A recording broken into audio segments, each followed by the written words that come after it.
안녕하세요. 여러분의 삶이 평화롭고 행복하길 바라는 선인장 스토리입니다. 오늘의 주제는 관계의 변화에 무던하기입니다. 세상의 모든 것은 한순간도 멈추지 않고 늘 변합니다.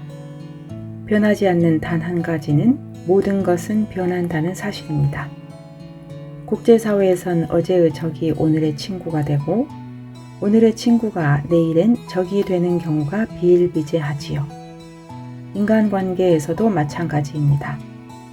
둘도 없는 절친이 되어 많은 것을 공유하고 함께 시간 보내며 지내다가도 어떤 사소한 일이나 별거 아닌 오해로 소원해지며 멀어지기도 합니다. 그러다가 시간이 흐르면 대면대면한 사이가 또 어느 순간 다시 가까워져 옛날 얘기하기도 하고요. 그러니 연인이 처음 같지 않다고, 친구가 무심해졌다고, 자식이 다 커서 부모 생각하지 않는다고 슬퍼하고 노여워할 것도 없습니다. 지극히 일어날 수 있는 일들이 일어났으니까요. 무엇이 변한다 한들 너무나 당연한 세상사 일이고 순리대로 흘러갔을 뿐입니다. 그러니 마음 상해 마세요. 그 당연한 일에 내 마음을 두지 않으면 됩니다. 안달복달하지 말고 인연이 있으면 언젠가 다시 이어지려니 하는 느긋함으로 무심히 기다리며 내버려두면 됩니다. 가끔은 뭔가 강력한 액션을 취하는 것보다 손을 놓고서 가만히 놔두었을 때 더 잘 해결되는 경우가 있습니다.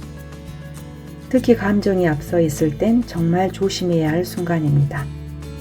이성을 잃고 합리적 판단을 제대로 못할 수 있기 때문에 언행을 삼가고 차라리 아무것도 하지 않는 것이 후회할 일을 만들지 않는 최선의 방법입니다.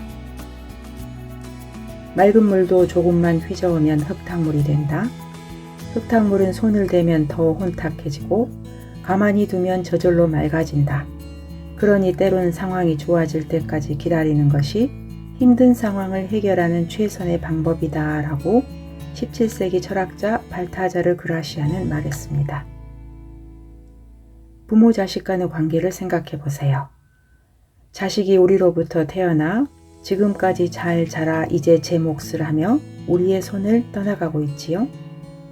변하지 않고 어린 그대로 있다고 생각해 보세요. 상상만 해도 아찔하지요. 우리가 때가 되어 부모님의 품을 벗어나 세상 속으로 나아왔듯이 이젠 차례로 내 자식이 때가 되어 우리를 떠나 세상으로 나아가고 있는 겁니다. 지극히 당연한 변화인 거지요. 내색은 안 하셨지만 우리 부모님들이 그때 겪으셨을 똑같은 감정을 이제 우리가 겪고 있는 것 같습니다. 서운하기도 하지만 한편으론 힘차게 박수쳐 응원하며 떠나보내야 할 테지요.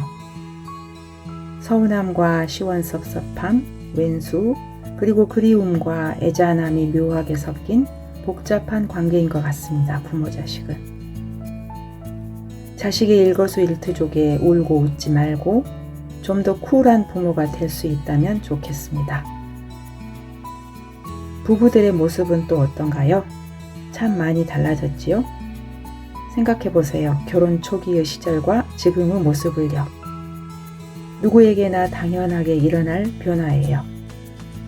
몇십 년이 지난 지금도 막 결혼했을 때처럼 서로에게 그렇게 집중하여 불며 쓸며 산다면 솔직히 피곤해서 못 살 거예요.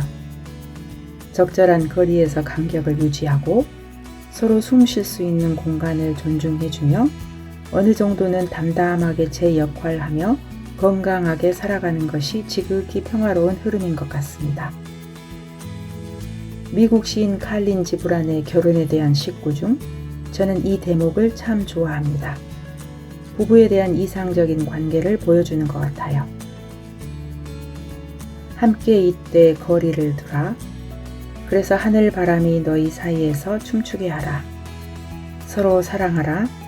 그러나 사랑으로 구속하지는 말라. 그보다 너희 혼과 혼의 두 언덕 사이에 출렁이는 바다를 놓아두라. 서로 가슴을 주라. 그러나 서로 가슴 속에 묶어두지는 말라. 함께 서 있으나 그러나 너무 가까이 서 있지는 말라. 사원의 기둥들도 서로 떨어져 있고 참나무와 삼나무는 서로 그늘 속에선 자랄 수 없다. 참 공감되지요? 그러니 배우자와의 관계 변화에 무던해지고 서로서로 세파에 쪼들린 새 가슴을 접고 홀로 숨 쉴 수 있는 공간을 인정해 줄 수 있으면 좋겠습니다. 친구나 지인들과의 관계는 어떤가요? 한때 아무리 다정했고 좋았던 관계도 살다 보면 한 시절 좀 소원해질 때가 있습니다. 앞에 놓인 버거운 삶을 살아내느라 다른 걸 생각할 여력이 없어서이기도 하고, 예전에 마치 텔레비전 화면 조정 시간이 있었던 것처럼 사람들 사이에도 그런 조정 시간이 필요해서일 수도 있고요.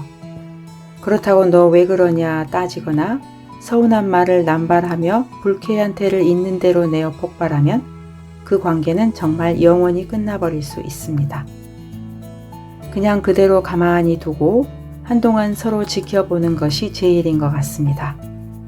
그러다 보면 서로 자숙하며 냉랭한 시간을 겪어내며 서로의 소중함을 느끼게 되어 어느 순간 다시 다정했던 옛 시절이 거짓말처럼 다가옵니다. 그러니 친했던 관계가 조금 소원해졌다고 속 끓일 필요 없습니다. 친구 관계의 양상이 내 뜻과는 좀 다르게 변해간다 해도 속상해하거나 안달내지 마세요. 내 자신은 어떤가요? 우리는 태어나는 순간부터 단 하루도 변하지 않는 날이 없었습니다. 그리고 세상은 우리더러 어서 변화하라고 종용합니다. 변화하는 환경에 신속히 적응하라며 변화하지 않으면 퇴보하는 거라고도 합니다. 과거의 나를 부수고 새로운 내가 되라고 합니다. 설령 내 자신은 가만히 있다고 할지라도 나를 둘러싼 모든 것들은 시시각각 변합니다.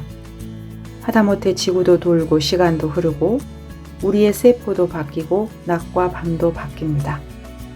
여름이 가고 가을이 오고 겨울이 옵니다. 어디로 흘러가고 어디서 다시 나타나는지는 알 수 없지만 한치의 예외도 없이 모든 변화는 엄연히 제때 일어납니다. 그러니 우리에게 추운 겨울이 닥친다 해도 걱정 마세요.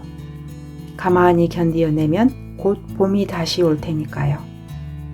세상의 변화에, 관계의 변화에 무던해지면 되는 겁니다. 건강하시고요. 다시 만날 때까지 안녕히 계세요.